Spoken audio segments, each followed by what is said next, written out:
Understanding the phrase, Gale-Swept Coast. Hello and welcome to our English language learning series. Today, we're going to explore the meaning and usage of the phrase, Gale-Swept Coast. This phrase is not only picturesque but also quite descriptive in English. Let's dive in to understand it better.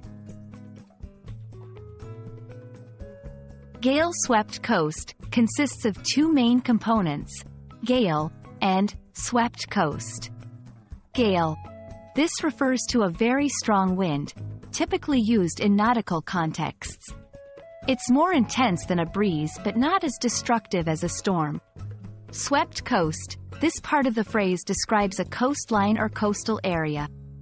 The word, swept, here implies that the coast is being continuously affected or swept over by something, in this case, the gale. Imagine a coastline with strong winds blowing over it. The sea might be rough, with waves crashing against the shore. The trees and plants on the coast could be bending or swaying in the wind. This vivid imagery is what the phrase, gale-swept coast, conjures up. This phrase is often used in literature and descriptive writing to set a scene or create an atmosphere. For example, the old lighthouse stood firm on the gale-swept coast, its light a beacon in the tumultuous weather.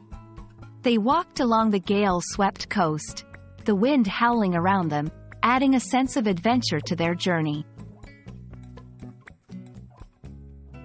To expand your vocabulary, here are some synonyms and variations.